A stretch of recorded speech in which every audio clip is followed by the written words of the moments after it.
Hello বন্ধুরা, বিন্দুস কিচেনে আপনাদের সবাইকে স্বাগত। আমি আজকে একটা রেসিপি শেয়ার করছি যেটা গরমের জন্য খুবই একটা মুখরোচক রেসিপি। বেশ চটপটা রেসিপিটা, আর খেতেও খুবই ভালো, বানাতেও খুবই সহজ। আমরা যেরকম গুপচুপ বানাই, তো গুপচুপ বানাতে তো অনেক ঝামেলা আছে, কিন্তু এই রেসিপিটা বানাতে সেরকম কিছু ঝামেলা নেই। তো এই রেসিপিটা হচ্ছে পানি পকোড়া, আর বাংলায় এটাকে আমরা জল পকুড়িও বলতে পারি। তো এই রেসিপিটা বানাবার জন্য আগে একটা চাটনি বানাতে হবে। তো আমি ধনেপাতা, রসুন, লঙ্কা, আদা নিয়ে নিয়েছি। এবার একটা মিক্সি জারে নিয়ে নিচ্ছি, আর সমস্ত আদা, রসুন, কাঁচা লঙ্কাগুলো এর মধ্যে নিয়ে নিচ্ছি। এর মধ্যে কিন্তু পুদিনা দিলেও খুবই ভালো হয় টেস্টটা, কিন্তু আমি আজকে ধনেপাতা দিয়েই বানাচ্ছি। আমার চাটনিটা বানানো হয়ে গেল। এইবারে আমি একটা গামলায় চাটনিটা নামিয়ে নিলাম। এরপরে এর মধ্যে দিয়ে দেবো আমি সাদা নমক, দিয়ে দিলাম বিট নুন। এইবারে আমি জলজিরা দিয়ে এই জলটা বানাবো।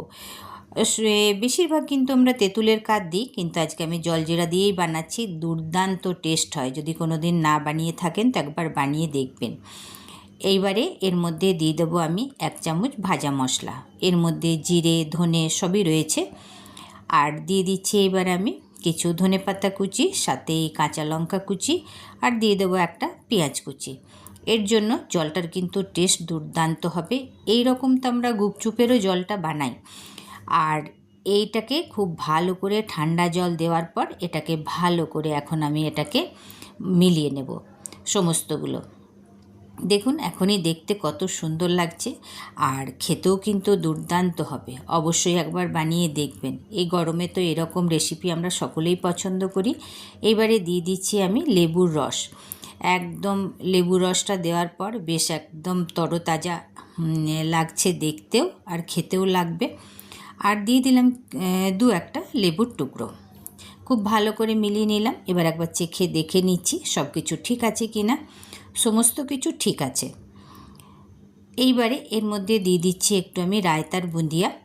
দেখবেন গুপচুপওয়ালাগুলোর কাছে কিন্তু এই রকম জল পাওয়া যায়, বুঁদিয়া দেওয়া, আর খেতেও ভালো লাগে, দেখতেও ভালো লাগে। সমস্তগুলো খুব ভালো করে মিলিয়ে নিয়ে এটাকে এখন আমি ঢেকে রেখে দিচ্ছি।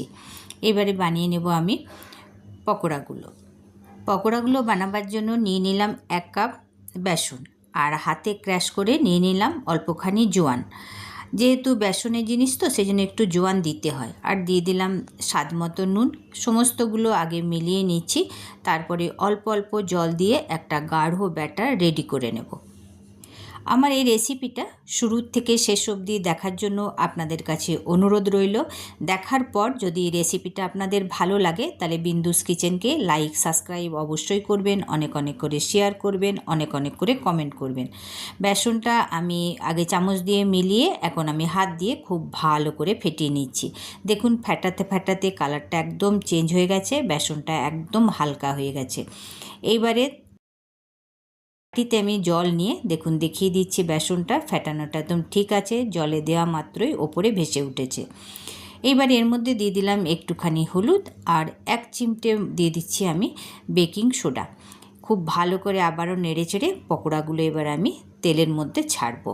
তো খুব ভালো করে মেখে নিলাম, তেলও গরম হয়ে গেছে। এবারে পকোড়াগুলো আমি তেলের মধ্যে দিয়ে দিচ্ছি। দেখুন তেলে দেওয়া মাত্রই একদম ভেসে উঠেছে। কতটা ফেটানোটা ভালো হয়েছে। পকোড়াগুলো খুব হালকা ফুলকা রেডি হচ্ছে। এই রকম হালকা ফুলকাই পকোড়া চাই এই পানি পকোড়ার জন্য। খুব ভালো করে এপিট ওপিট করে খুব ভালো করে এটাকে মিডিয়াম আঁচে রেখে এগুলোকে আমি মিডিয়াম লাল করে ভেজে নেব। ভাজা হয়ে গেছে সমস্তগুলো। এইবারে আমি এগুলো একটু ঈষদ উষ্ণ নুন গরম জলের মধ্যে ডুবিয়ে দিলাম, যাতে আরও সফট হয় এই পকোড়াগুলো। এবারে এইদিকে আমি দেখে নিচ্ছি পকোড়াগুলো দেখুন ফুলে একদম ডবল হয়ে গেছে। এইদিকে জলটাও রেডি হয়েছে। একটু এর মধ্যে দিয়ে দিলাম চিলি ফ্লেক্স, দেখতেও ভালো লাগবে আর আরও বেশি চটপটা হবে। আর এরপর আমি দিয়ে দিচ্ছি যে পকোড়াগুলো বানিয়েছিলাম সেই পকোড়াগুলো। বেশি নাড়াচাড়া করব না, একটুখানি হিলিয়ে সমস্তগুলো মিলিয়ে নিচ্ছি। এইবারে একটু আমি পেঁয়াজ ওপর দিয়ে দিচ্ছি, কিন্তু পেঁয়াজটা আমি গোল গোল করে কেটেছি, দেখতেও সুন্দর লাগছে। দেখুন আমার রেডি হয়ে গেছে পানি পকোড়া। এবার আমি সার্ভ করছি। এই রকম পানি পকোড়া বিকেলের জলখাবারে কিন্তু একদম পারফেক্ট একটা রেসিপি। আর আমরা গরমের দিনে একটু চটপটা খেতে সকলেই পছন্দ করি, মুখে রুচি আনতেও খাই আমরা। এইটা তো আমার খাওয়ার জন্য রেডি হয়ে গেছে। আরও চটপটা বানাবার জন্য একটু ভাজা মশলা ওপর থেকে দিয়ে একটু দিয়ে দিলাম তেঁতুলের চাটনি, যাতে খেতে আরও টেস্ট হয়।